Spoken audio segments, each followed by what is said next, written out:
Okay, everyone. So welcome back to our week 3. 50% of our project management professional course is done. We have covered a lot in previous 2 weeks. Uh, if you remember, we started our journey by looking at PMP exam, and then from there we moved on towards some key concepts, starting from project, program, portfolio, and their management. We also talked about OPM uh, and project management offices. We had a look on different type of organizations. We also talked about OPAs and EFs, enterprise environmental factors and organizational process assets, who are the most important inputs for our initiating and planning process. From there, we moved towards the PMI framework. We had a look on waterfall method and then hybrid methods, then agile methods.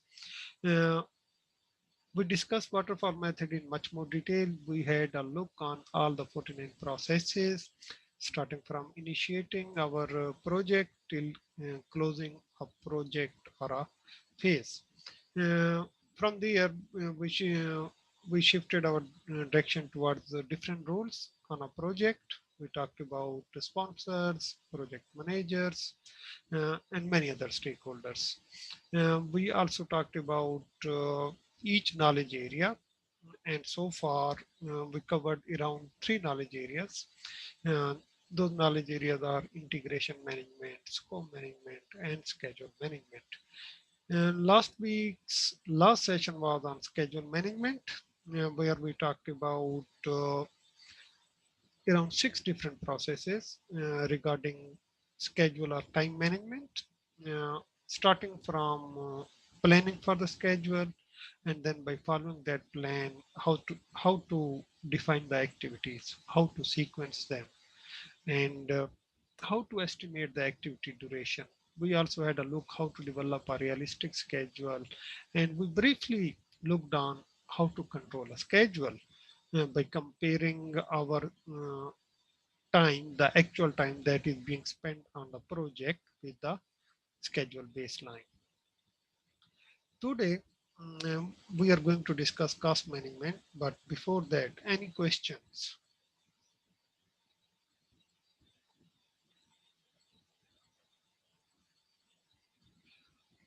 Okay, guys, we are moving further.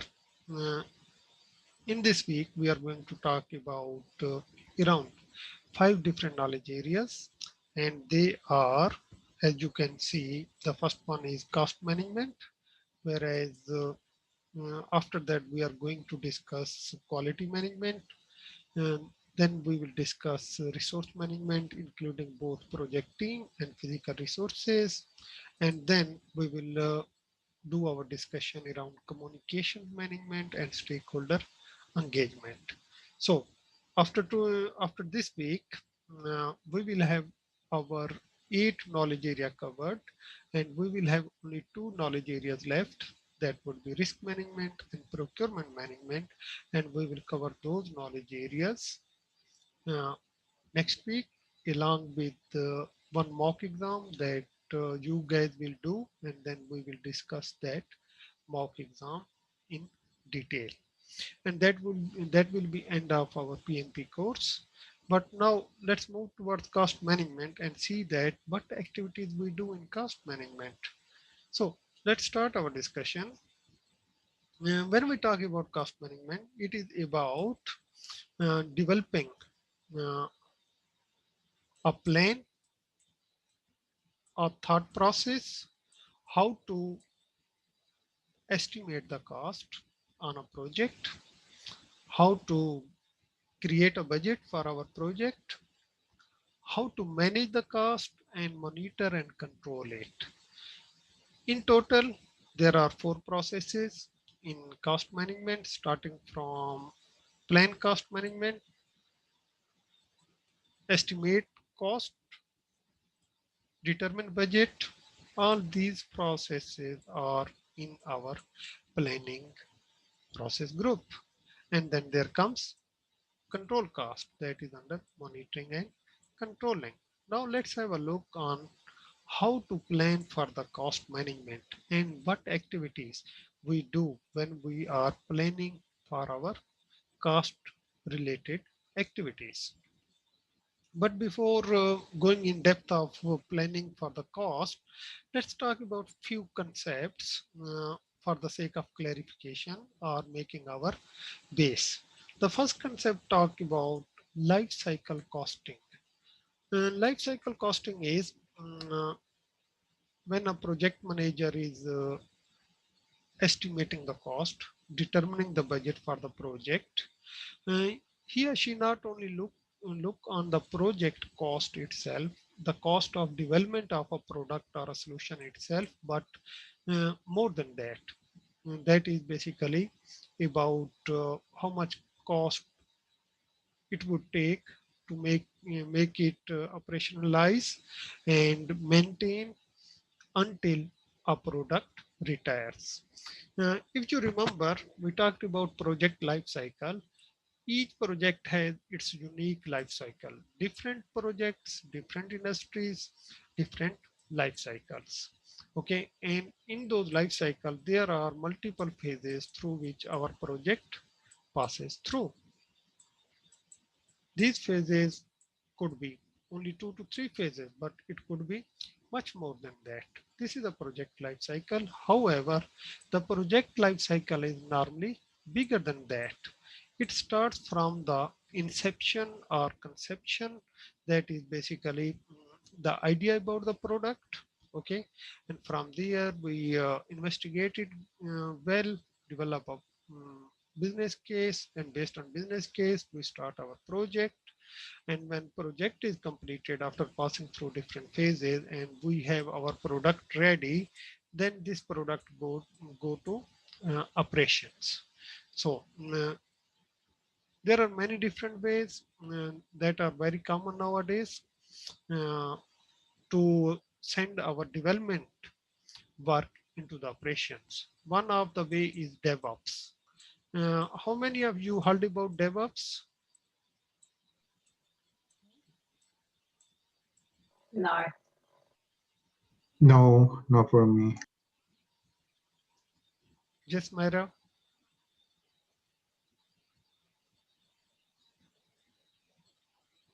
So what is DevOps? DevOps is basically, uh, you can see that it's a combination of development and operations. Uh, it is basically the concept of CI/CD, in continuous integration, continuous deployment.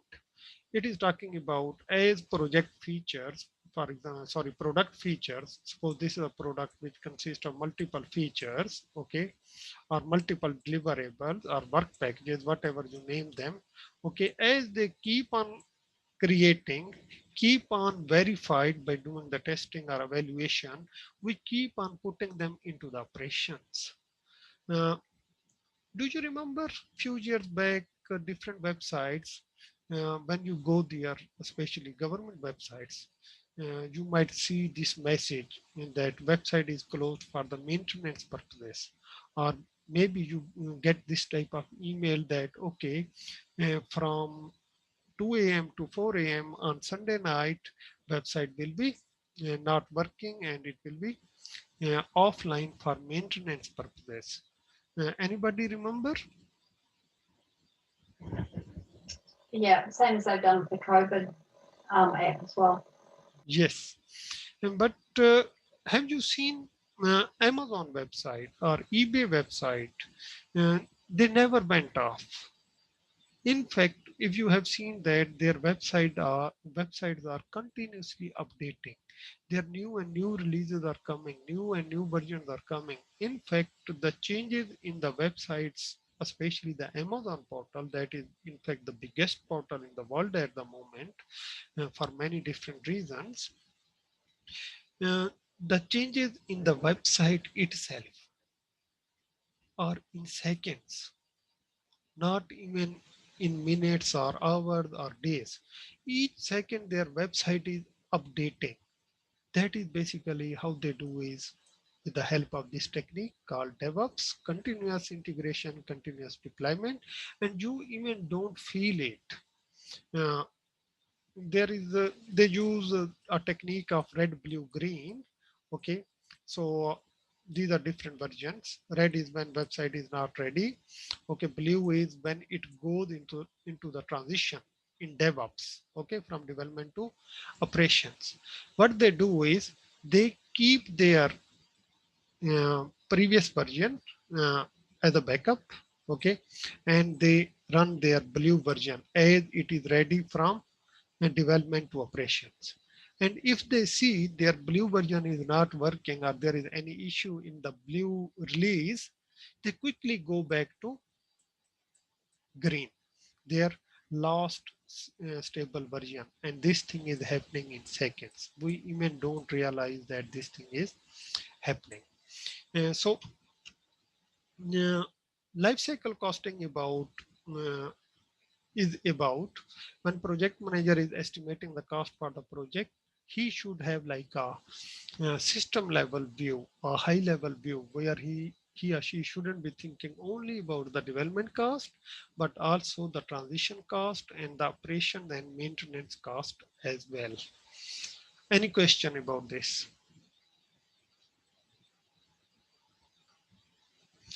Let's move to our next step, that is value analysis or value engineering. Value analysis and value engineering are similar terms. A small difference between two. Anybody can comment. What could be the difference?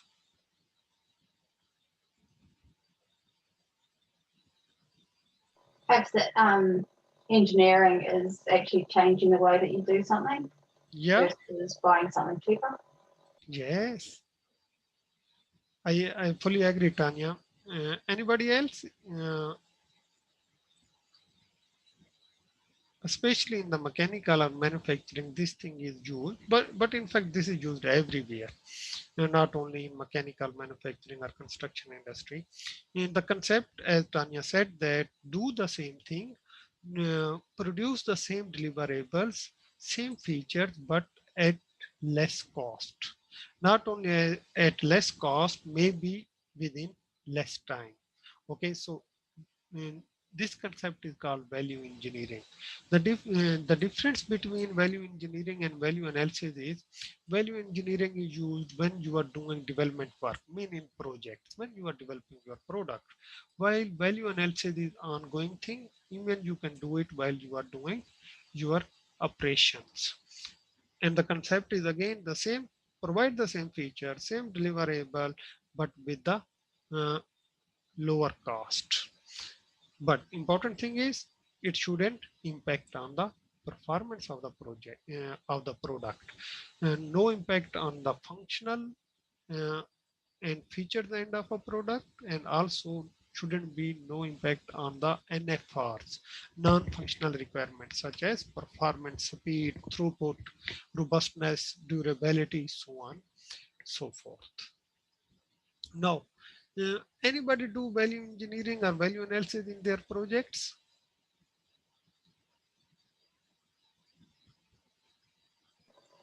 I think more as part of the project during the project is Yeah, doing value engineering.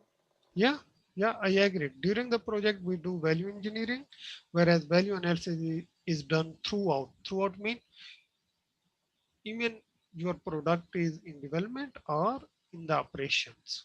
So during this time period when solution is being developed, normally concept is called value engineering because we are engineering a solution where analysis is done throughout over the life cycle of a product.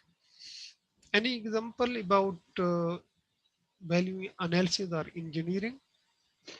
Actually, we had a value engineering in designing the products, the air conditioning units. We changed Yes. sometimes the material for certain parts, which gonna reduce the cost or reducing the leading time or the process of our manufacturing team. Yeah. So in that case, we reduce our cost, and I think that's what means the value of engineering.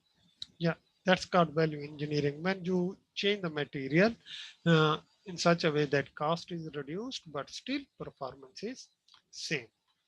Similarly, you have seen roadblocks on the road. You can call them road bumps or roadblock or whatever. So every area has this type of roadblocks. Normally on roadblocks, we have this type of lines, white lines. Have you seen these white lines? Yes. So traffic goes this way and come this way, isn't it? Are we talking about speed bumps? Yeah, speed bumps. Oh, You right. can, Okay. yeah, you can call them with any name. Normally, in few countries they call them roadblocks, but in New Zealand they call them speed bumps. Thanks, Tanya. So these speed bumps on the roads, you have seen that there are white lines on both sides, isn't it? Yeah. Yeah. So traffic is going this way and coming from the other way. But you have seen that these white lines are on the both sides. Now, let's do some value engineering on it. What can we do is, the purpose of these white lines are so that drivers can see these speed bumps, isn't it? Yes. Yeah. So if we have white lines like this and the traffic going here and the other traffic is coming from here, okay, they still would be able to see it, isn't it? Yes. Yeah, without as much pain. Yeah. So basically, by doing that, what can you do? You can save a lot of labor work, a lot of uh, Very. yeah, the paint. Uh, the thing is like this is a very simple example, but this is just one example of value engineering. We are fulfilling the purpose, no impact on the performance, but still we are getting the results, isn't it? Yes. Yeah. Guys, when they talk about re-engineering, Yeah. is that same thing? Re-engineering is like once you develop the program, then sorry, you develop the product, and maybe because of some reasons you just do the design again, re-engineer it again. That is bit different, but again, it totally depends on the purpose. If the purpose is to reduce the cost, reduce the time, then it will be called value engineering. But sometimes the purpose could be different. Purpose could be maybe change the design, change the packaging, change the material, maybe because of performance purposes. I mean, if performance is bad, then you have to redesign or re-engineer your product. But if the performance is still same, you want to reduce the cost, in that case it would be value engineering. Okay, thank you. And then there comes the concept of cost risks. What do you think, guys? What does it mean, cost risk?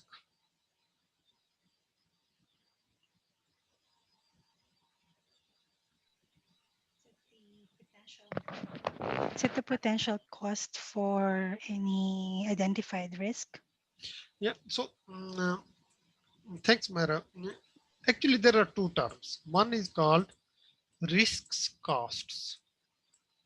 So the costs of the risks, as you just said that, okay, if there are some risks, there will be some associated costs to avoid them, to mitigate them, so on and so forth.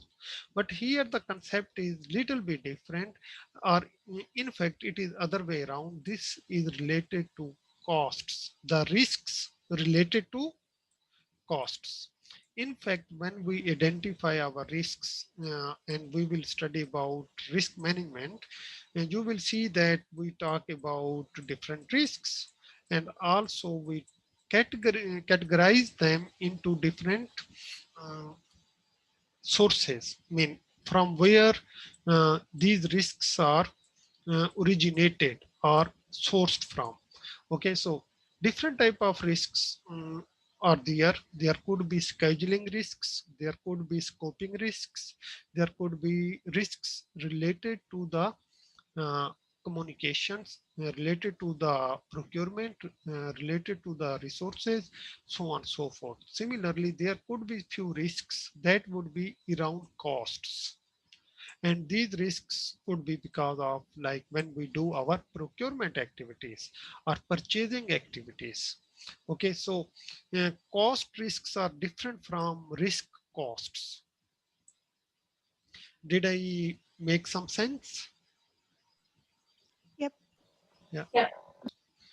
Okay, thank you everyone. So we are moving further and talking about our first uh, process, that is plan cost management. Again, it is about how we are going to estimate the costs, what methods we are going to use to estimate, how we are going to uh, determine the budget, how we are going to manage the cost during execution, and how we are going to monitor and control project costs, uh, and so that they shouldn't be deviated from our cost baseline. Uh, when we are going to planning for costs, we normally look for these answers. Myra, can you please go through these answers? What we are looking for when we are planning for the cost?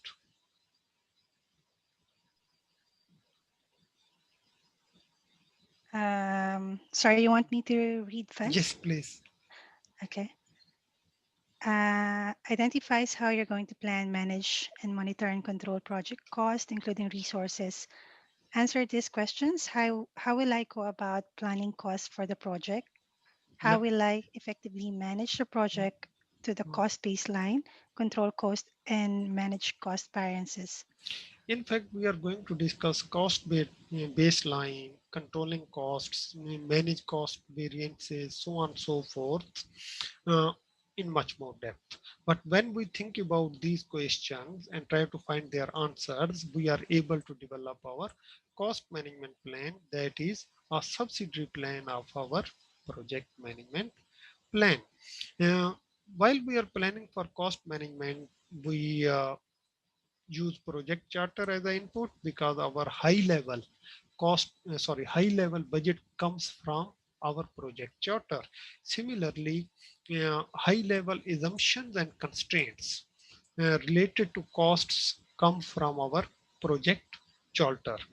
Similarly, we can use OPAs, organizational process assets, that may have some previous templates, previous lesson learned, previous cost data, standards, policies, requirements, procedures of the organization related to uh, cost estimation and budgeting, because cost is one of the most important factor while we are talking about the success or a failure of a project. So normally organizations have their requirements around costs.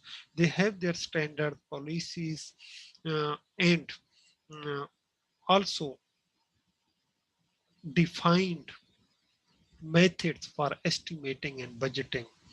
We have already seen a number of methods. We talked about analogous estimation, we talked about heuristic or rule of thumb estimation, parametric estimation. All these were type of top-down approach. We had a look on bottom-up approach, including single point estimate, 3-point estimate, PULT analysis, that was our beta estimate, so on so forth. So organization may have this type of requirements that you need to consider while planning for your cost management, because in plan you also determine the method through which you will estimate the cost. Also, we can use different tools and techniques while estimating our cost, aggregating the costs to determine the budget, and monitoring and controlling the costs. And uh, few examples of data analysis are, we have already seen uh, financial analysis is one example. Okay, let's start with financial analysis in different types: NPV, ROI, payback period, IRR. Uh, do you remember what were they?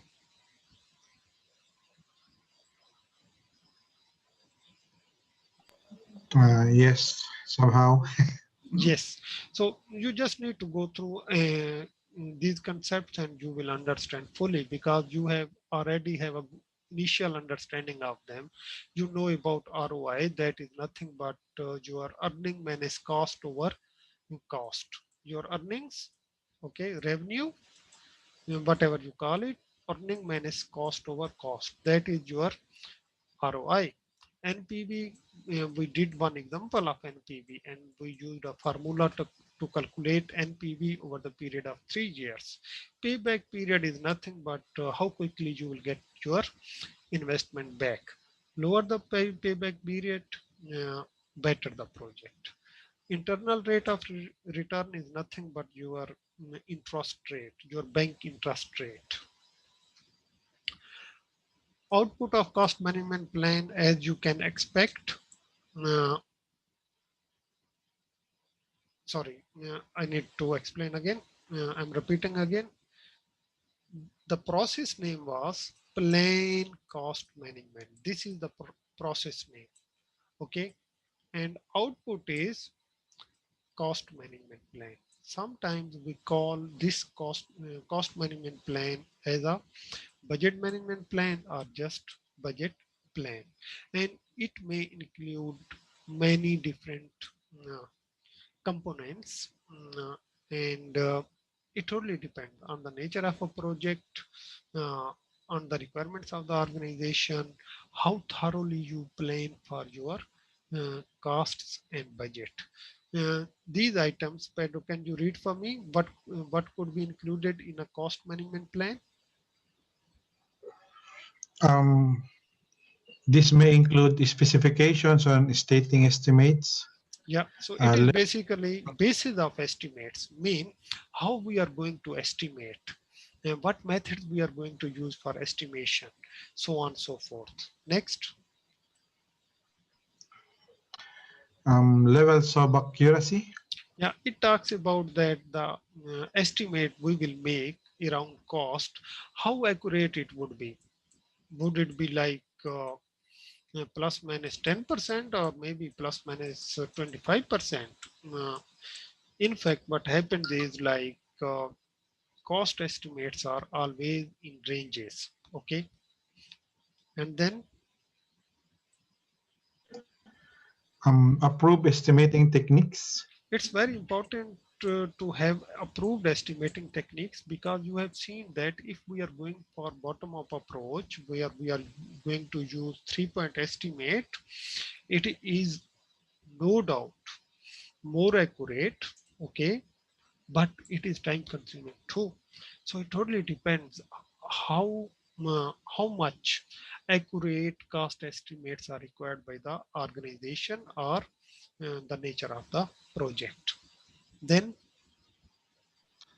The reporting formats. yeah, are we going to use some status reports, progress reports, trend reports, or we are going to use earned value analysis for the purposes of reporting, so on, so forth. We are going in depth of them today.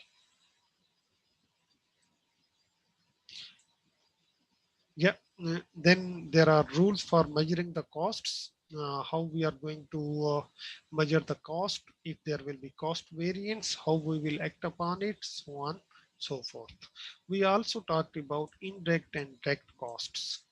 Uh, should indirect cost included in project budget or not?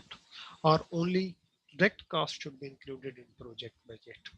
Next. Guidance on indirect and direct costs. Yeah, guidance on indirect and direct cost. I just talked about it. Uh, we are going to discuss in the coming slides too. Okay, now I was talking about the next point, that is guidelines for the establishment of cost baseline. How we will establish cost baseline, what type of costs would be included into it, what type of reserves will be part of cost baseline, so on, so forth. It may also include few other components. If Pedro, you keep on reading, would be helpful. Okay. Control thresholds.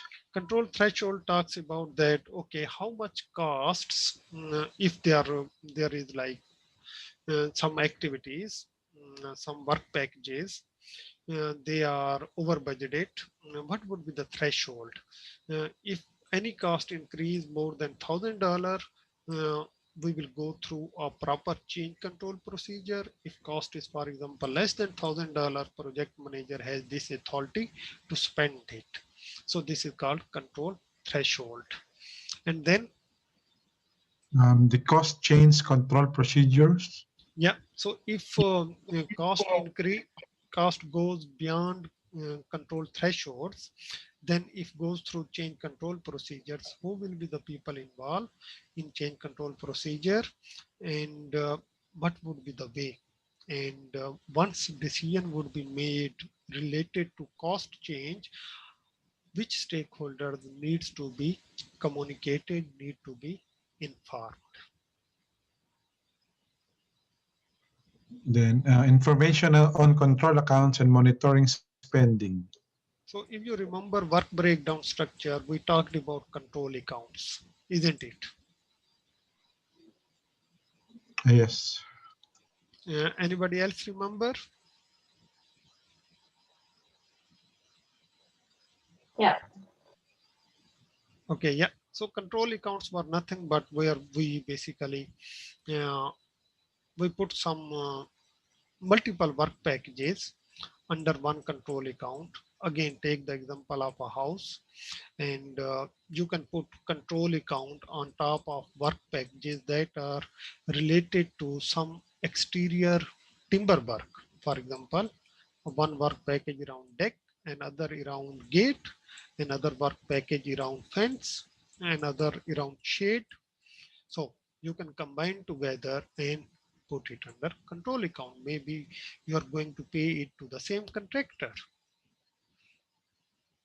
Also, control accounts are helpful to monitor the costs. We are going to learn about cost monitoring, scope monitoring, and schedule monitoring in more depth today. Then there comes our next component. Pedro? The funding decisions. Yeah, so funding decision mean that how and from where funds will come from.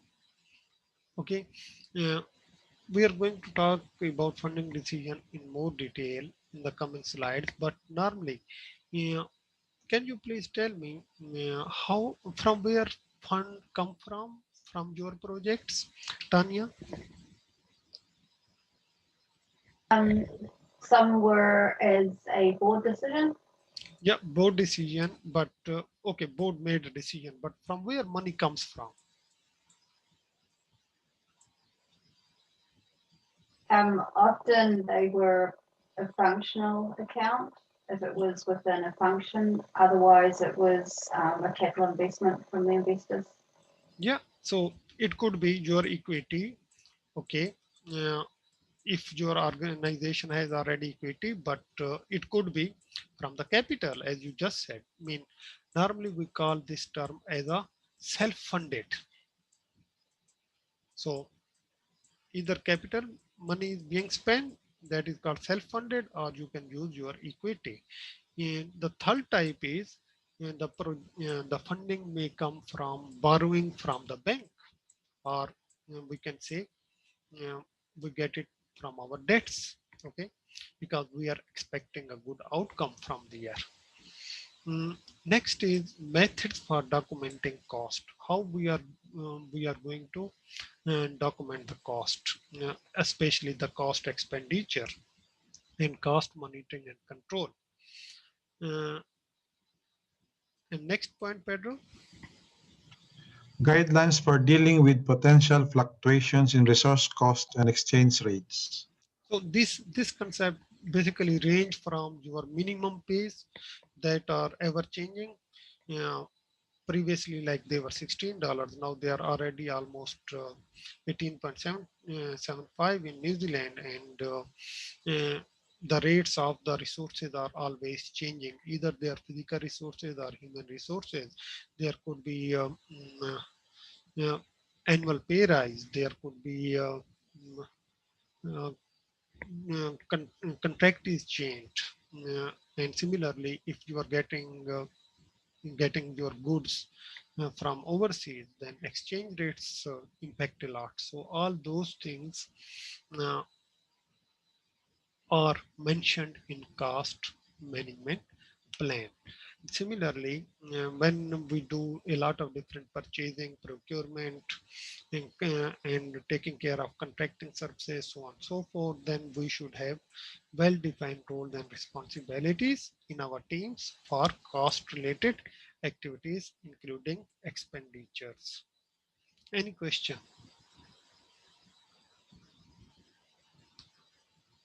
Okay, No. okay, so we are moving further uh, to our second process. It is talking about cost estimates. Um, we always start our story from our project, that is decomposed into the phases, further decomposed into control accounts, then into work packages, and for each work package we define our activities, we sequence them, we estimate the activity duration, and we estimate the activity resources, including both physical resources and the team members assigned. uh, Cost is basically how much budget is required, how much money is required for each activity, especially if we are doing some bottom-up estimates.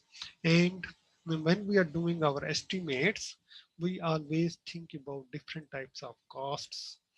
We factor them in, we consider them into our calculations. Yeah, and these types of costs are variable costs and fixed costs. And Myra, what do you think? What's the difference between two?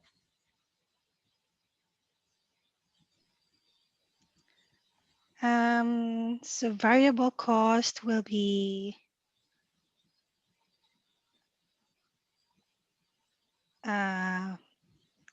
any cost related to changes made to the original plan. Uh, Basically, bit different. That is basically cost variance. That is like Right. actually we planned this cost and there is a variance from our planned cost. That is bit different. But variable cost is more about, like, you can think of, uh, for example, if you print out 100 visiting cards, okay, and suppose they are going to take $40, isn't it? And if you print out 1,000 visiting cards, how much money they take? Obviously, not 400. Sorry, not $400, but Yeah. only $80. So what's happening by increasing the production? Your cost is basically reducing per item, isn't it? Yeah. Similarly, if we take different type of examples, if one activity takes 8 hours, okay, and one conductor do that activity in 8 hours at the rate of $60, okay, another conductor do the same activity in 4 hours in at the rate of, for example, $75, then cost would be variable. So highly depend on the amount of production, amount of work, so on, so forth. On the other side, yes. Okay. On the other side, fixed costs talk about they don't change over the period of time. For example, your lease that remains over fixed over the period of maybe 1 year, 2 year, or 3 years, or if you basically rent a car or rent an equipment, so on and so forth, they most of the time remain fixed throughout the life cycle of a project. On the other side, we also have direct and indirect costs. Tanya, can you please talk about them? Sure. Direct costs directly attributed to the work on the project, Yeah. and indirect costs overhead items or costs incurred for the benefit of more than one project. So what could be the examples?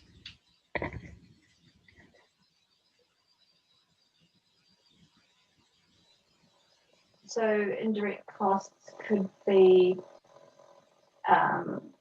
training, Yeah, or perhaps the marketing costs, true. depreciation. Mm. I'm not sure. Yeah, so yeah, okay, if we wanna differentiate the two costs, direct cost is that is directly involved. For example, you purchased an equipment, you purchased a laptop, you did a training, or you hired contractors, you got a team that is working directly on a project is called directed cost.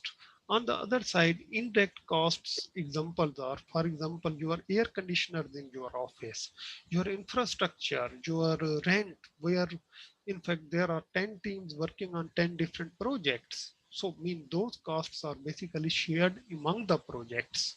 These are our overheads that are not specific to our projects. We never include utility cost or billing cost or kitchen cost when we are calculating our project cost, isn't it? Sorry, yep, I got that question wrong. Yep. Yeah, that's all right. But sometimes in few projects, they also include indirect cost by calling them overheads. Now, estimate costs. There are uh, many different inputs, many different items you can consider while you are estimating your cost. And they include the cost management plan that we developed in the previous process, uh, quality management plan, because quality always come with the cost. Either it is the cost of quality conformance, we call them uh, cost of quality conformance, and either sometimes it becomes cost of quality non-conformance. In any case, quality management plan uh, always talk about the activities that are required for the purpose of quality assurance, quality control, testing, evaluation, and those activities always incur the cost. Similarly, scope baseline gives you all the work packages and the control accounts. From there, you can aggregate the cost to the control accounts. Lesson learned register the previous lessons that other teams or your team learned on the projects related to costs. It could be related to procurement, inventory, contractors, so on and so forth. Project schedule provide you the activities and their duration. Resource requirements, that is your project team and their requirements. Risk register. Risk register is nothing but contains all the information related to the risks, and that information also include not only risks, their analysis, but also the planned activities to mitigate the risks. And for those activities, obviously, we have to have some uh, budget, or we call them reserve.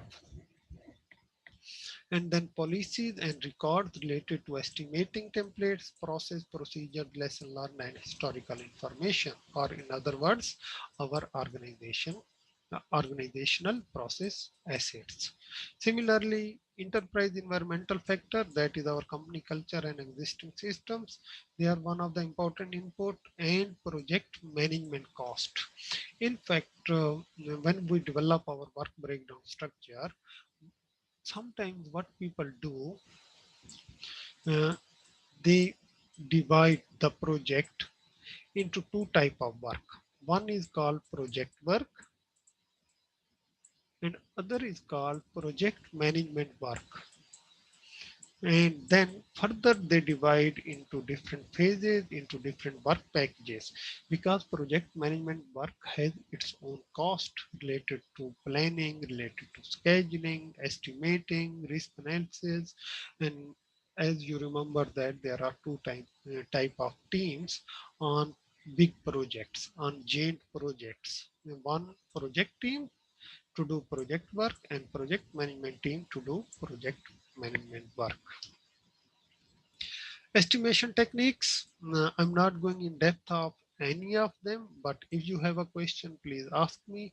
The reason is we discuss each of them in a schedule management.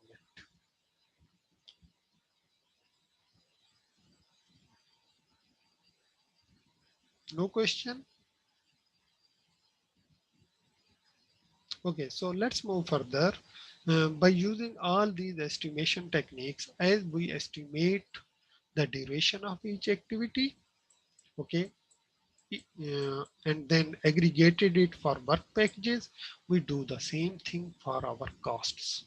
We estimate the cost of each activity, activity A, B, C, D for work package 1, and aggregate all the cost to determine the cost of a work package if we are using bottom-up estimation. However, if we are using top-down estimation, that would be, okay, this is a budget, 200,000 for the project, because like previous event also took 200,000. Now let's go and do it. That is like type of analogous estimation. Similarly, parametric estimation is okay, a 4-bedroom house that is 200 square meter will take 400,000. So the same amount will be means similar amount would be spent on 150 square meter, that would be 300,000. Similarly, heuristics talk about rule of thumb or a standard estimate for a particular industry. For example, one uh, van setup, wide area network setup take 1.5 million for a city. Uh, Similar amount would be spent for a city of like same train, same population, same size, so on and so forth. That is basically heuristic or rule of thumb. Similarly, when we talk about estimate cost, we talk about accuracy. Accuracy concept could be explained uh, with the help of a curve. I'm going to explain it. Okay, but before explaining this curve, uh, we already discussed accuracy. What do you think, Sukanya? What is accuracy?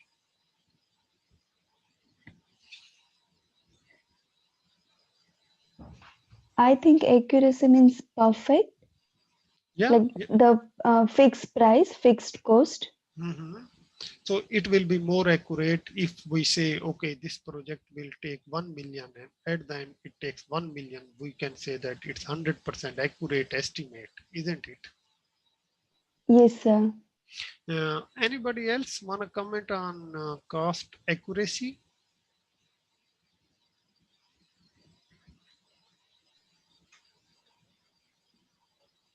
Yeah, I think accuracy means it depends on the level of details on estimating the cost Yeah. And and validating all those details. yes. And if, and again, and it also includes that how accurate are our estimates. In fact, what happened at the time of project charter? Do you remember where we do high level budgeting or high level estimate? We normally call that point ROM. ROM talk about rough order of magnitude. Rough order of magnitude is basically saying that, okay, our project may take around 1.5 million to $2 million. That is just a start when we really don't have uh, a lot of ideas, but based on our analogous estimate or our expert judgment, we provide a range. Remember, guys, in costs, in budget, the value is always given in estimates. We really don't give exact value. And at the time of initiation, we we estimate a rough order of magnitude. Okay, as time passed, our curve of uncertainty keep on reducing, keep on merging. When we do cost planning or establish cost baseline, just think about this line. On this point, normally our estimates become more accurate. Okay, and here at this point, when we develop our cost baseline by determining the cost of each activity and contingency reserve, at this point we may say that okay, our cost would be around somewhere between 1.6 to, for example, 1.7 million. So here what we are saying that our cost estimate is much better. Okay, uh, as we keep on moving, keep on improving our cost estimates and project also passing on uh, our estimates getting correct and correct. And this curve is, sorry, this cone, it is not a curve. This is a cone. We call it cone of uncertainty.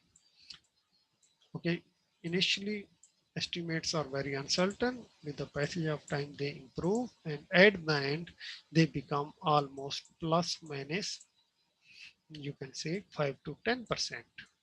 And at the end, you can say after spending money and project is moving on and moving towards the finishing line, we may say that okay, our project is going to take only 1.65 to, for example, 1.75 million only. So this is more definitive estimate. So this is your accuracy. Project management information system is nothing but a tool that consists of all the relevant documents. There, that could be spreadsheets and automated software that can do some calculation for you related to finance and accounting, related to how much money is being spent over the period of time, how much money is linked with the quality and risk related activities.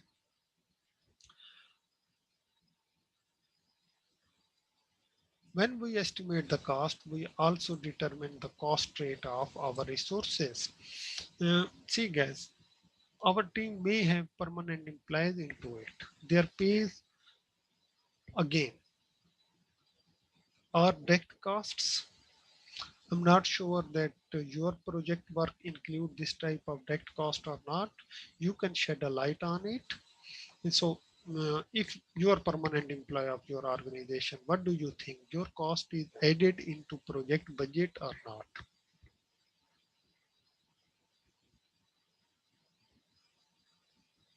Anyone? For mine, as a salary, it Yeah, was under overheads. So it wasn't, included. we didn't draw from the direct cost. Yeah. So your salary was like more like an indirect cost. Yep, correct. Okay, nice. Uh, some tools and techniques. One of them is alternative analysis. We have already talked about alternative analysis that says that okay, uh, we always have multiple options. We can go for better contractors, we can go for better quality goods, we can go for medium quality goods, or less experienced contractors, so on and so forth. So this type of analysis for the whole project activity is called alternative analysis. Similarly, sometimes we and other type of alternative analysis is called make or buy decision. Make or buy decision is talking about if we are going to make some components of a product or overall product in-house, or we are going to get it off the shelf, we are going to buy it. So this make or buy decision for some product components or some project deliverables always determine the cost of our overall project. Similarly, reserve analysis. It talks about that, okay, yeah, if this is our project, which consists of, for example, 2000 activities, okay, how risky is this project? How many activities are there related to risks? If project is less risky, okay, maybe we need, if it is $1 million project, okay, we might need only 50,000 as a reserve to managing some risks. But it could be a very risky project due to many different reasons. In that case, our contingency reserve uh, should be more than 50,000, maybe 1 million plus 250K. That is quite a lot. Okay. So reserve analysis talk about our contingency reserves, how much contingency reserves should be there, and how much management reserve should be there. And similarly, we also talk about cost of quality. Uh, we are going to discuss quality in much more detail. Mm, Cost of quality conformance mean we are assuring the quality on our project, controlling the quality on our project over day one. It reduces with the time, whereas cost of quality non-conformance increases with the time. Mean we really didn't bother about quality and we didn't spend any money on the quality assurance and quality control, on the training of the staff, or doing some testing, so on and so forth. Then quality of cost of quality non-conformance in the beginning would be less. However, with the passage of time, it will keep on increasing. But remember that no doubt everybody love quality conformance. Okay, but we really don't want that most of our budget is spent on the quality activities, documentation activities, testing and evaluation activities. Uh, we always need to determine an optimum point where cost of quality conformance and non-conformance meet with each other. And then that is the point where we can say, okay, this much quality related activities are enough for our uh, project. Decision making is quite a lot in budgeting, in cost estimation. These decision making are around mm, our alternative analysis, our reserve analysis, determining the cost of quality, risk, so on and so forth. So decision making techniques which are useful should be applied. And those useful techniques could be democratic techniques such as voting. We also sit down in meetings, can do some brainstorming, can, can use NGT, nominal group techniques, so on and so forth. Any question here?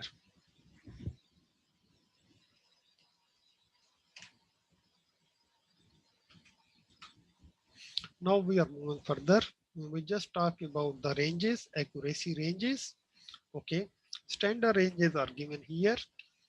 The first one is rough order of magnitude that ranges from -25% to 75%. In other words, at the time of team charter, if we are doing a very rough estimate, it should be somewhere between -25 to 75%.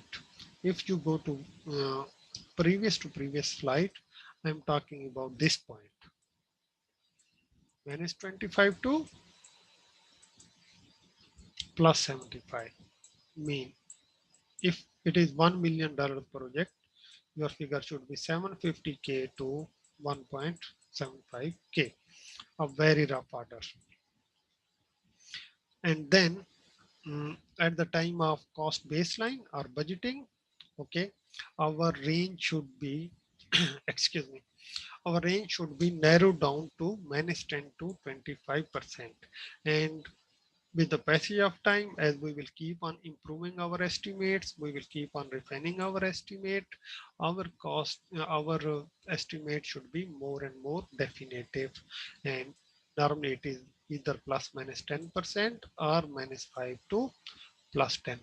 This is done when you are almost there. Output of this process are obviously our cost estimates for all the activities, actual project activities, risk activities, and quality activities. And also the basis of estimates. I mean, how estimates are derived, what methods are used, what uh, how much accuracy is in those estimates, what are the ranges, and how much is your confidence level. Confidence level is talking about, okay, you say that, okay, we are going to complete this project in 2 to 2.2 million. That's our estimate. Then confidence level talks about how much are you confident that you will complete this project within this range. You may say that, okay, I am 90% confident. And in fact, this is a technique used in cost estimates. Similarly, another output is update to the project documents, including assumption logs and some other documents such as project management plan and risk register. Now, once our estimates for each activity are done, including quality and risks, next step is now uh, aggregate all the costs together, add contingency reserve so that we can determine our cost baseline and our budget. Now, this thing is not only cost aggregation, it's much more than that. It is also aligning your cost aggregation with the business case, with the benefits management plan, your initial charter, your scope baseline, schedule, risk, so on, so forth. And also, uh, if you estimated the cost, okay, I am going to spend 2 to 2.2 million on this project to complete, and the budget for this project is only 1.8 million. What you will do? Obviously, 2 to 2.2 million will not be accepted. In that case, as a project manager, it's your responsibility to propose different options so that cost should be decreased from 2 to 2 million to 1.8 million.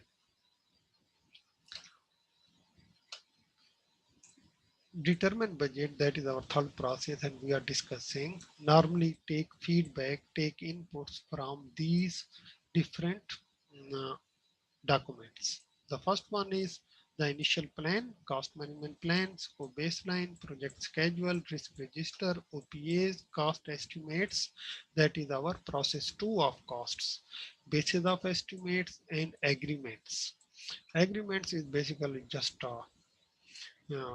upper limit for any project. In fact, your budget should be much lesser than the agreements amount. We determine the budget using many different techniques. Cost aggregation, we are going to discuss it in next slide. Reserve analysis, talking about contingency and management reserves. We talked about both of them previously, but we are also going to discuss contingency and management reserves in the coming slide. Cash flow analysis. Cash flow analysis talk about, okay, when your project starts and 2 million budget is already allocated for your project, do you get this 2 million straight away in the start, or it comes in phases? Normally phases. Yeah, normally phases. So you need to always have a look on the cash flow. Okay, what time you're getting your money. Okay, in fact, and the similar concept is funding limit reconciliation, that talks about your schedule should be meeting with uh, your funds flow. You really cannot develop a schedule in such a way that, okay, uh, your project activities are going on, there is no cash flowing. Okay, so sometimes you have to put a leg inside so that money should come, so that you should keep on doing your project. Otherwise, project gets stopped and contracted payment gets stopped. Here, this figure is nothing but an example of cost aggregation and calculating the budget by using bottom-up approach. The story starts at an activity level. We estimate the cost of each activity based on how much resources needed, how much risk-related activities are there, how much quality-related activities and actual project activities are there. You determine the cost of each activity. After that, you aggregate them to determine the cost of each work package, as you can clearly see. After that, this aggregation keep further up uh, in the hierarchy at the control accounts level. Uh, and as you remember, control accounts may have multiple work packages, but one work package should only be associated with one control account. So these three work packages are aggregated together for control account 1. Work package 4 is aggregated into control account 2. There might be some other work packages with this control account.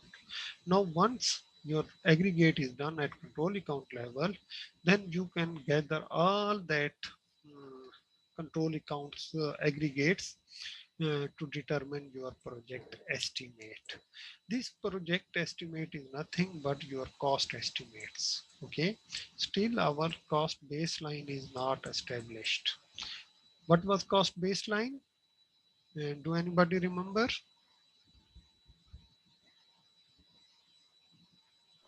It's the project estimates and the contingency reserve. Yes, fully agreed. So project estimates plus contingency reserve, that is our risk related reserve, they combine together to become our cost baseline, no doubt. And this cost baseline uh, is the baseline against we measure our expenses or our monetary performance. How much money is being is spent? Is it aligned with our cost baseline, or there is a variance in it? If there is a variance, if this variance is within range or it is beyond range, and we have to escalate the issue to our change control board or the sponsor. Cost baseline is normally under the authority of project manager. Mean project manager can use this money, cost baseline money, to do all the activities. However, management always keep some reserve. For what sake?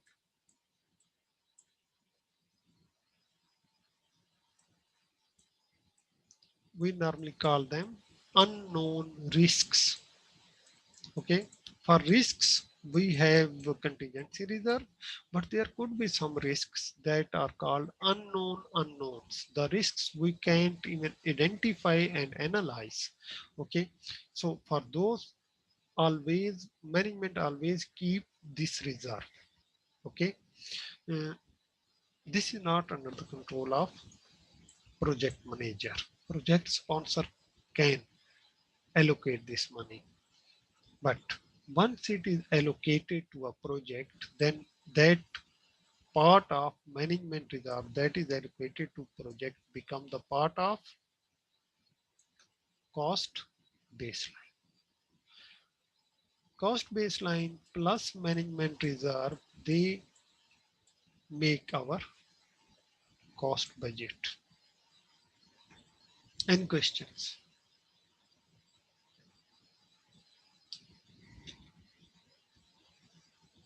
Again, let's move further. Excuse me. Output of our process 3, that is determined budget. Obviously, output is cost baseline against which we will monitor and control our costs, funding requirements. and how funding will come, and there could be some updates into project documents and project management plan. And the documents could be your cost estimate, risk register, or project schedule. Control cost. This process, as you can see from the name, uh, you once you develop your cost baseline, your planning end is finished. Now you are going into execution. Now you are going to expend that money as per the plan. Okay, when you are spending that money, you are also comparing it with the cost baseline. If this activity requires $200, how much it took? Is it 200 or more than 200? Is it within range or beyond the range? Okay, so this is called the variance, the comparison of actual spending with the planned spending. So you keep on evaluating the variance with the cost baseline, and if variance is beyond the range or beyond that tolerance level, then you go for change requests. Okay, that may include some corrective and preventive actions. And also, while you are controlling the cost, you talk about forecasts. Forecasts talk about that will our project will be completed on budget, within the budget, or above budget. Uh, our, do do we need more money? If we need more money, how much more money we need, so on, so forth. This is called forecast. You also do the progress reporting as a project team, and that is normally used for the governance and reporting purposes. Normally on each project, there are milestones uh, where your senior management on those milestones, as for example, if you are spending your money, okay, after some time, after completing few deliverables, your senior management govern how your project is going on. Governance is always with the help of milestones. Okay. Now, many different techniques could be used for the purposes of progress monitoring and progress reporting, but the most famous technique is called earned value analysis, EVA. Anybody use earned value analysis while monitoring and controlling costs?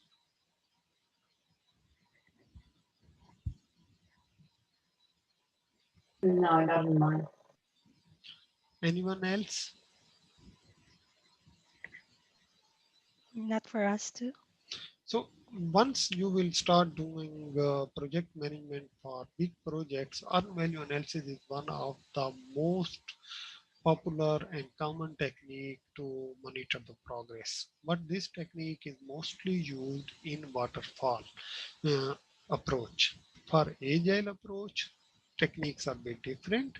In fact, the nature of agile projects are different, where your value stream, or you can say that your budget is always fixed, okay, and you have to do all the work within that budget. uh, you might be able to complete only 70% of high priority work, and that's all. On the other side, in a waterfall method, you keep on completing your scope, your deliverables, and you try to complete them within budget. Okay, and you keep on monitoring your project expenses. You do this monitoring with the help of earned value analysis, and we are going to learn about earned value analysis in more depth. In fact, I would say that you should be very tentative when we are studying earned value analysis uh, today. Phase is how is a earned value analysis different to like the periodic computation of the payable to a contractor? Yeah. So, yes. Anyone else? So this is just one periodic estimation to the contractor is just one component of earned value analysis.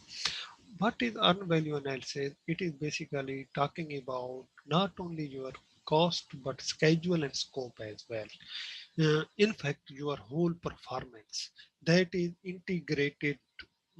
We call it performance measurement baseline. That is integrated baseline of scope baseline, schedule baseline, cost baseline. And here you look at how much scope is completed over the period of time and how much money is spent. Okay. So that component you are talking about is also part of earned value analysis, where we keep an eye on all the deliverables and how much they are completed. For example, if there are 10 deliverables that's supposed to be completed and deliverable 1 is fully completed, okay, deliverable second is fully completed, deliverable third is half completed. So this is our progress, okay, that we monitor. We say that 100% completed, 100% completed, 50% completed, deliverable 4 is only 25% completed, so on and so forth. This type of analysis is done under EVA. We are going to look in more depth on earned value analysis.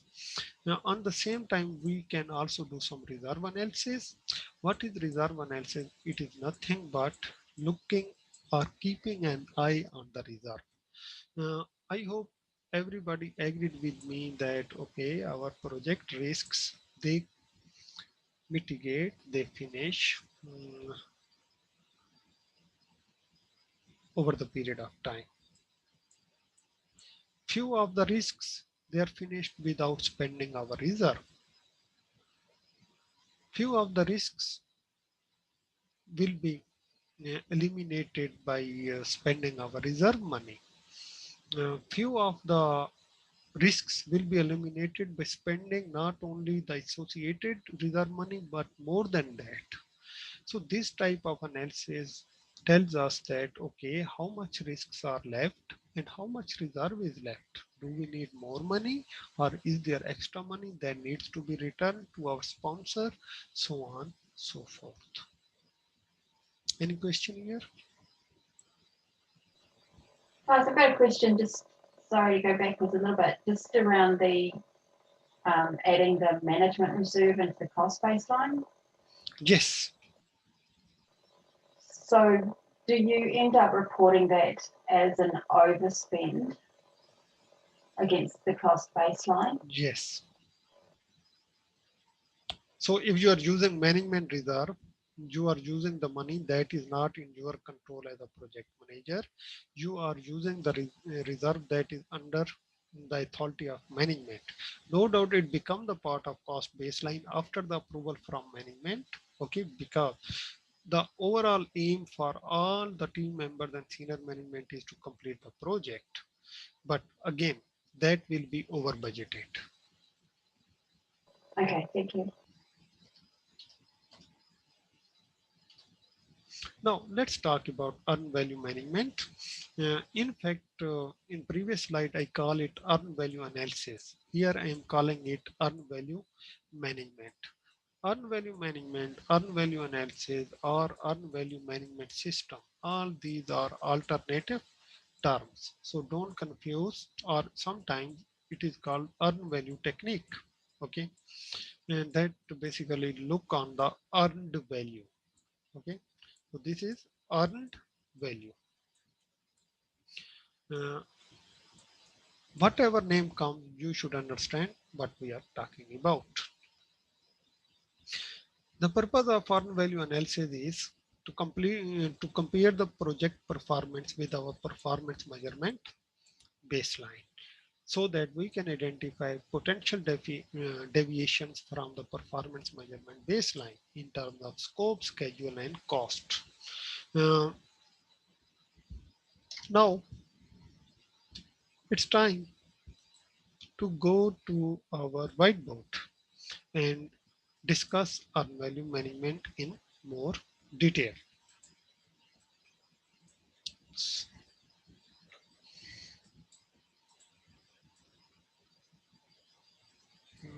Am I drawing correct? In fact, no. So I'm trying to draw a graph here. On x-axis, we have time, that is schedule. On y-axis, we have dollars or our budget.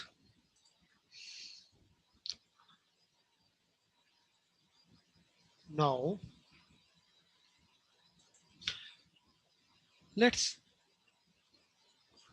draw, I'm sorry, I'm just trying to change the color, a curve. If I don't draw it correctly, then excuse me. Okay, so this is the curve. This curve is like S curve. We call it S curve.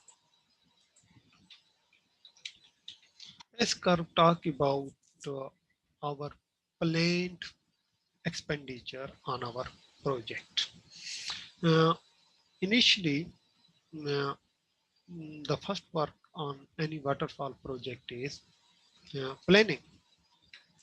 And you can see in this curve here on this point, okay, think of that this particular point is where we are doing our planning. During planning, time is being spent, as you can see, but dollars are not spent that fastly. So that's why this curve is like this. However, think of here our planning is completed on this point, okay, and then now onwards our execution started. During executing phase, most of the money is spent. So project is being completed, okay, and our money is being spent very fastly. So you can see a steep curve. And then with the passage of time as deliverables are being completed and then monitoring and controlling going on, and here our project is completed. At this point, sorry, our executing is completing. This point is nothing but our closing phase where we are doing closing related activities. Uh, Normally what we say, our project will be completed uh, on a specific budget that we determine. You can say cost baseline. We call it a term called budget at completion. So think of this point. I'm going to draw it here. Okay. This point is our budget at completion. And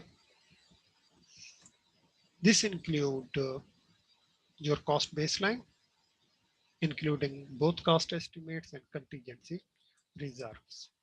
Sometime uh, you also draw another line on top of that. You can think of this is your management reserve, maybe 200 more thousands as a management reserve. Now this S curve, I hope you understood why it looks like S.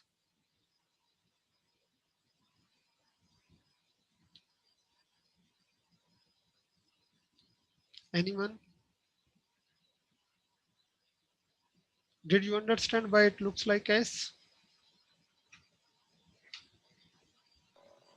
Yep, the planning stage doesn't spend a lot other than time, whereas execution is physically doing the work, making purchases, paying contractors. Yeah. True. Now, this blue line that is S curve is nothing but our planned value. So we call it, this is our planned value, mean we will spend the money over the period of time and we will get our deliverables completed. So you can always call it planned value, this blue curve. When your project start, you plan it, you start spending money.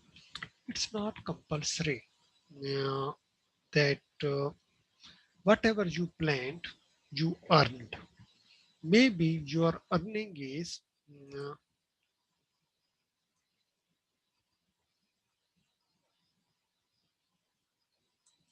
your earned value that is shown in this. Let me draw with the help of, for example, this orange line. This is your earned value. We call it EV, earned value. Okay. You suppose at this point of time, that is 40% of your time, your project. Okay. This point, I'm drawing it here. You supposed to complete this much of project, but unluckily you didn't complete the project well. If you go like blue line, you're doing great. Okay, but sometimes it's not compulsory that you are doing great, and whatever you plan, you might not achieve, and your earned value is only this much. Okay, and what you did is you spend some amount. Let me delete it and draw with the help of another color. And your expenditure is this much. Okay, shown as a pink line. That's the money you spent. You're supposed to, on this point, you're supposed to spend this much of money. Okay, but you only spent, but you spent this amount, this much of money, but the value you achieve is only this much. Okay, does it make sense so far?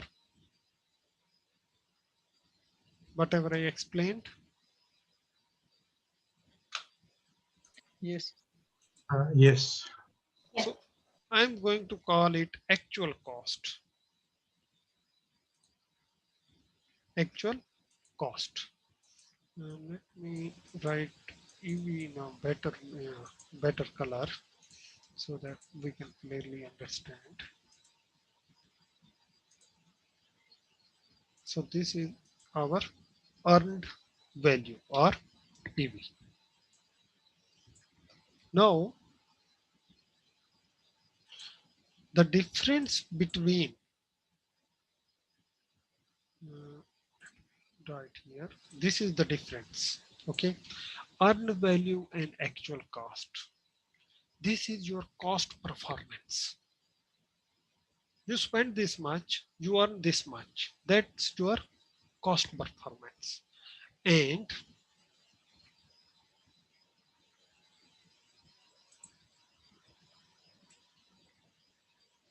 you spend this much, you're supposed to take this much, this planned value, but you earned this much.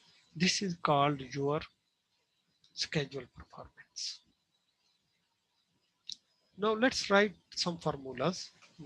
Before writing some formulas, note down that we have PV, that is planned value.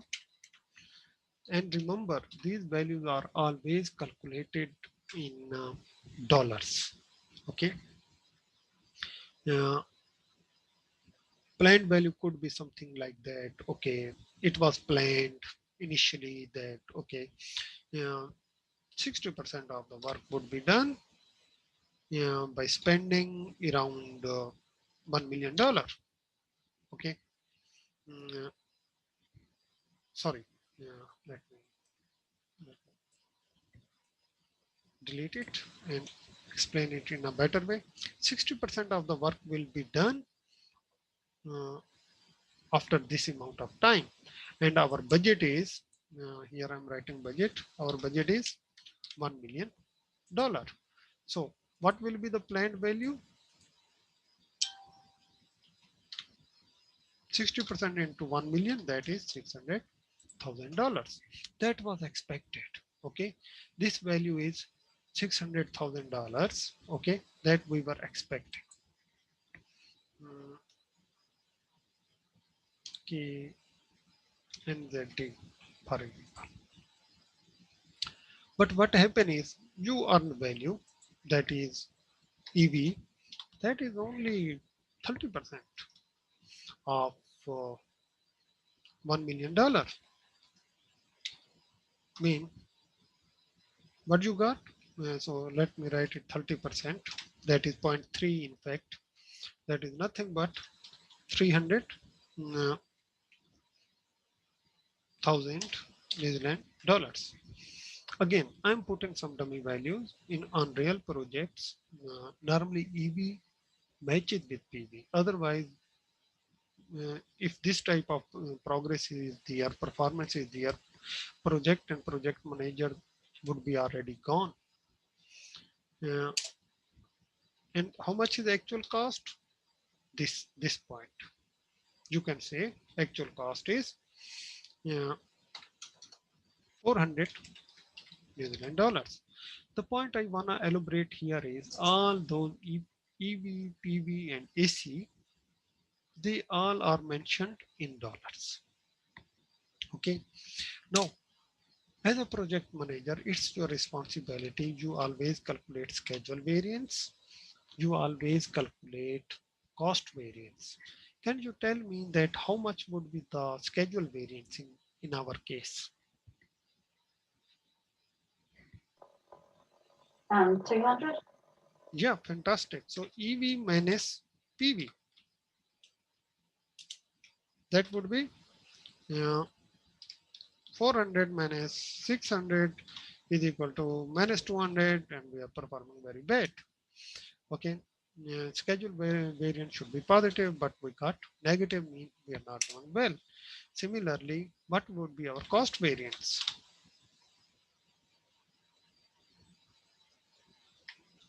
EV PV minus, yeah, AC. minus AC. Did I calculate right? No, sorry, Tanya. I'm sorry. Schedule variance is EV minus PV, that is 300 minus 600, that is 300. This blue variance, can you see this blue variance?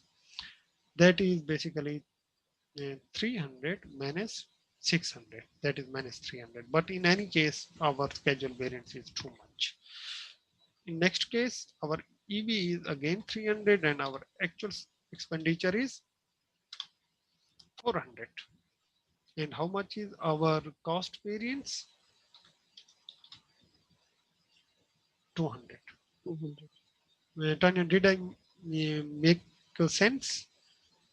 Yep. Sorry, I was going PB and AC the first time. Yep, I understand that. Yeah, okay, cool.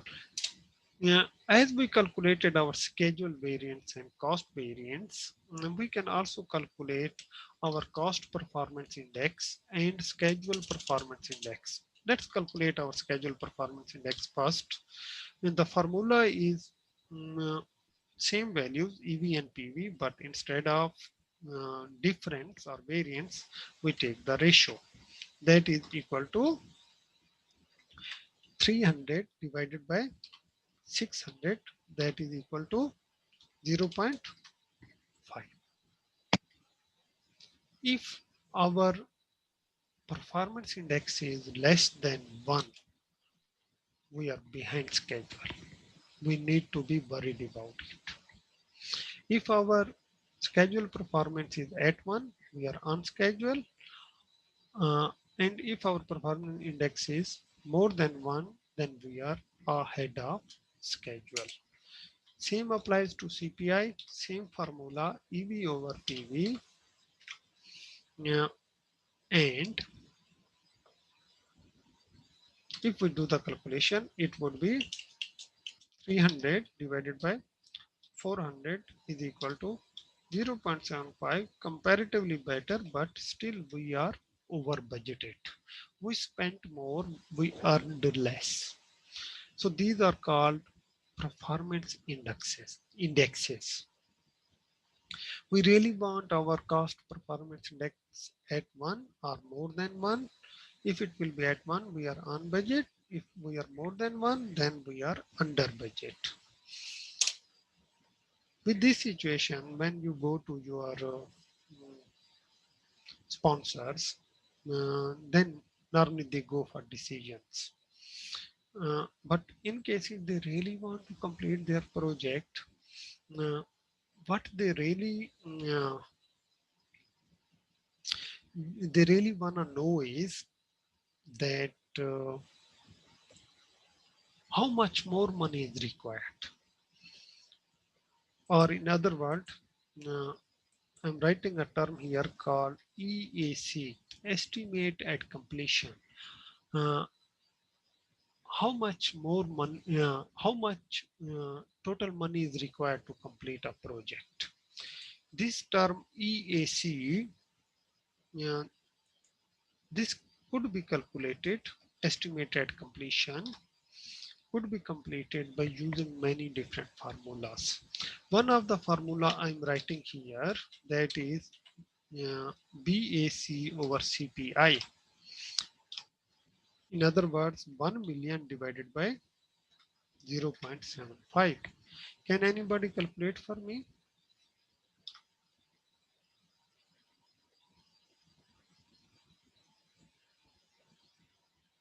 It is 1.33 million.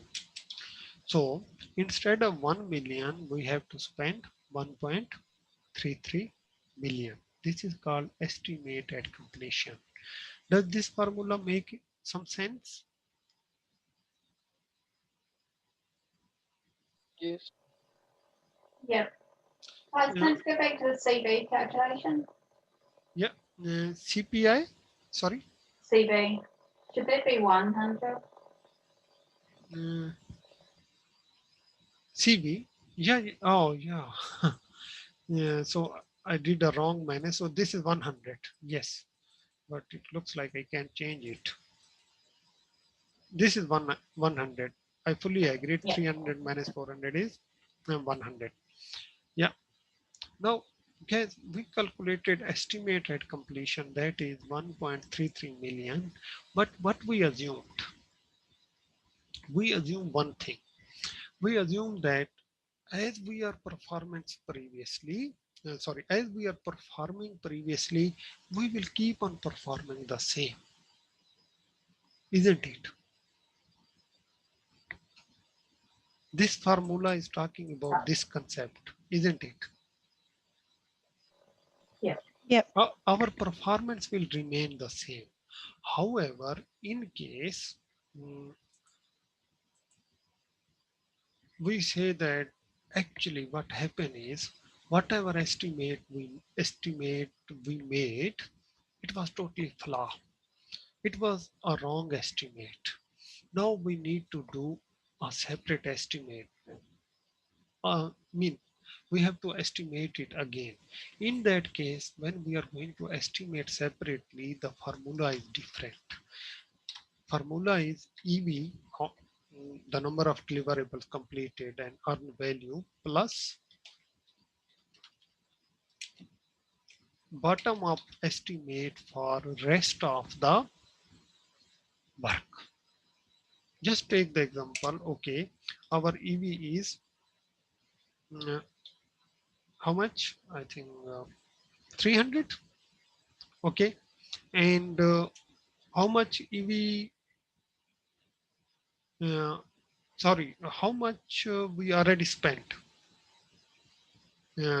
Sorry, the formula would be actual cost. I'm sorry. So 400 that we already spent, and how much work is left?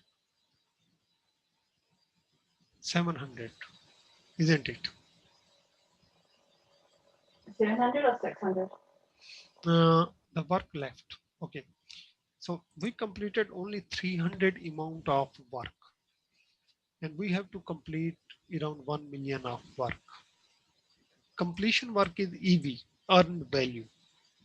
So we only completed 300 amount of work. Our EV is 300 amount of work. It should be 600 amount. Okay, but we only completed 300, but we spent at 400. So it will be 400 plus a bottom up estimate. That could be 700, still 700, but it could be different than that because we are estimating again. We are doing the whole exercise again. So it could be only 700. It could be maybe 720. Okay, and in total we say that okay, it will be 1.12 million that will be spent total. Okay, also there is a formula that do, do this formula make some sense? Yep. Also there is a formula that say that okay, whatever happened previously, it was because of a typical situation. There was COVID, there was a sudden pandemic, or there was a thunderstorm, and we are hoping that it would not happen in future. In future, it would be as per our plan. So a typical situation, a pandemic or an emergency situation that resulted in this type of performance, and we instead of spending 300, we spent 400, and we waste a lot of time too. So in that case, our estimated completion would be uh, as much we spent, that is actual cost, and how much work is left. Obviously, BAC minus EV, 400 plus 700. That would be 1.1 million. Does it make some sense? Well, so how do you make the decision on which of those calculations you should use at what point? Yeah, so this is when we are keep on monitoring and controlling. In fact, the tools like MS Project and Primavera, they also help us doing this type of calculations. And when we develop our baselines, we get this blue line that give us a very clear indication that how much each deliverable will take in terms of time and money. This blue line comes, and then when work starts, these yellows and pink lines, they come. Not yellow, orange and pink lines, they come, they keep on going over the time, and we normally hope that these lines are very near to these blue lines, and in fact that's the case for the projects that are successful projects. Okay, but here the example I am taking is where our project was not going good at all, and our earned value and PV and AC clearly show that we are not doing right. This is the job of a project manager when he or she is directing and managing work and monitoring and controlling work. There are uh, tools available in Primavera MS Project that help you to do earned value analysis.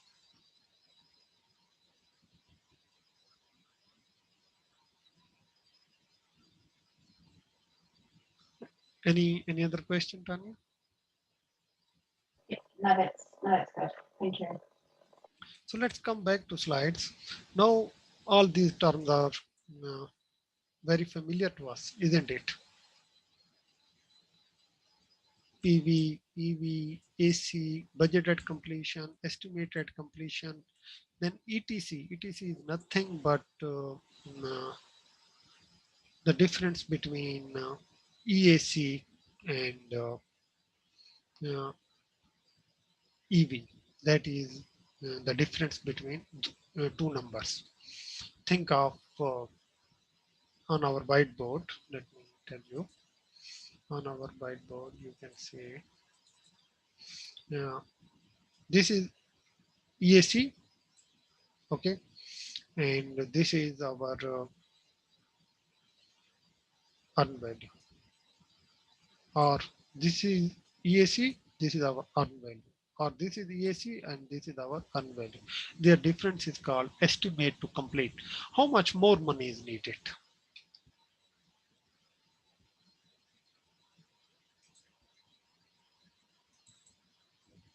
And VAC, variance at completion, is nothing but a very simple formula. VAC is difference between estimated completion minus BAC. budget at completion, our planned budget and our estimated at completion.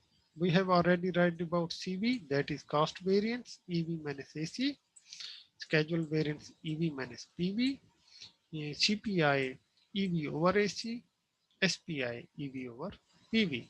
In any case, you can see that EV is the first variable. Okay, this is basically a tip you can keep in mind. EV is always a first variable for variances for performance indexes. We discuss all these when we use this formula to calculate estimated completion, when we use this formula to calculate estimated completion, and in which situation, that atypical situation, okay, we use this formula to calculate EAC or estimated completion. Not only this, we can use even more complicated formulas that also include our schedule impact. You can see not only cost impact, but schedule impact on our estimated completion. Because we have seen in our example, it was not only cost that is more spent, but our schedule performance was very bad. So if you take the take both cost and schedule into account while determining total money that would be spent on project, then this formula could be used.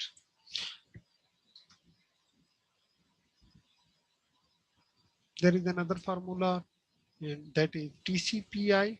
TCPI is to complete performance index. And this talk about that how much we earned and how much money we spent. This value, if less than 1, then we performed good. Previously, when we calculated values, especially the indexes, performance indexes, if value was greater than 1, our performance was good. But here in this case, if it is less than 1, then our performance will be good. Hi.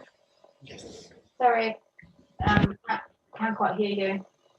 No. With everyone, Same. you Yep. can you hear? Oh, good. Yeah, now. Okay, now. Yeah. Okay. Okay, guys. Now, one important thing to remember, whatever I discuss regarding earned value analysis, there will be 1 to 2 questions in the exam. And whatever I explained you, if you can practice it a bit, it is more than enough. These complicated formulas, there are strong chances will not come on exam. Okay. But I would highly recommend that go through each of these formulas, do 1 to 2 exercises before appearing in the exam.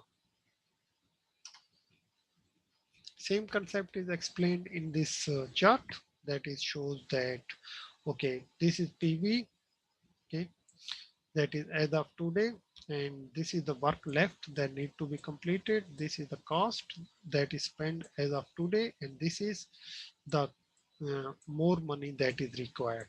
And AC plus estimate to complete is equal to total money required to complete the project. We really want EAC should be less than BAC or equal to BAC, so that we should be on budget. Some more formulas shown. In fact, I provided you the additional notes. You can have a look on all these on all these formulas. They are not tough, but they require little bit of practice. Once you will do 1 to 2 exercises, you will be fantastic. Now, let's move further. Let's conclude our chapter. Before concluding, any confusions or questions? Fines, do you have a any sort of a scenario just Yes. that we could use to do those calculations on? Yeah, what I will do, though in the additional notes, scenario is given, but I will send you one or two more scenarios too, so that you can practice them. Great, thank you. Yeah, most welcome. Now let's talk about the revision, the key concepts, what we learned so far. Pedro, can you please read for me? Yes, project cost relation to resources and decision making. Yeah, it's very important. I hope you also realize that the type of resources, type of goods you select for your project determine the cost. Similarly, there is a lot of decision making involved when you are talking about the project costs. Decision making around the type of resources used, type of goods used, different options, alternative analysis, cash flow, funding reconciliation, all the decision making around that is done. Uh, and also, when we talk about overall project cost, not only it depends on the resources, but also the timing and the method of cost measurements, how you measure this cost, which financial analysis tool you are using. Some trends and emerging practices. Mayra, can you please help me to read? EVM with earned schedule. So what basically it is saying, it is just saying that so far we said that, okay, uh, when we calculate schedule variance, what we do? We do EV minus PV, isn't it? We talk in terms of value, in terms of dollars. Do you remember how we convert EV into dollars, PV into dollars, and cost was already in dollars, isn't it? Yep. New trend is coming where instead of converting into dollars, in fact, we draw the separate lines that will talk about earned schedule minus planned schedule. In the previous earned value analysis graph, we draw the graphs for earned value, planned value, actual cost. We measured our schedule performance in terms of value, in terms of money spent. We really didn't measure it in terms of schedule itself. The new trend is coming that talks about schedule variance or schedule performance will be based on how much uh, schedule scheduled activities we earned and how much were planned, if all the activities are done on time or not. So this is one of the things that is uh, nowadays coming along. Then there comes tailoring considerations. It talks about all those four processes from cost planning to estimation, determining budget and controlling cost, that uh, we can consider the following factors while deciding about how much in depth we will do or we will perform these processes, or how much in breadth we will use these processes. And these considerations include knowledge management, estimating and budgeting, EVM, agile approach, and governance requirement. And then there comes our last slide for today's session, and it is about consideration for agile and adaptive environment. Eamon, can you please read for me? Lightweight estimate methods. Lightweight estimation methods. Here they are talking about sizing. They are talking about estimating. They are talking about story points.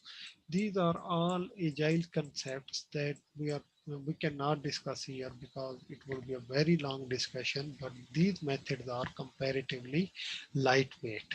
In fact, the cost itself is fixed, and within that fixed cost, we do our work. We complete the top priority deliverables. Second, detailed cost estimate in just-in-time manner. So what it is saying that we don't do a detailed planning for the cost upfront. No, in fact, when we do the planning for this type of iteration, that we call it iteration planning, here we do cost planning or cost estimation, mean just in time manner. Our iteration is starting from Monday and we do this planning on Friday afternoon. And last point. Strict budget adjustment in schedule and scope. Yeah, we already talked about it that we have inverted triangle in Agile where cost and schedules are fixed, whereas scope could be varied. Mean normally we specify okay, $500,000 will be spent for a particular project, and that's all. Whatever could be completed, complete it. But we have this fixed schedule of 1 year in which whatever work you can do, just do it. So this is basically where we say that our budget is strict. In fact, schedule and scope could be varied, but normally schedule and budget both are strict in agile projects. Scope is always varying. Instead of completing, for example, 100 features, we may only complete 80 features within $500,000 and 1 year of work. Any question?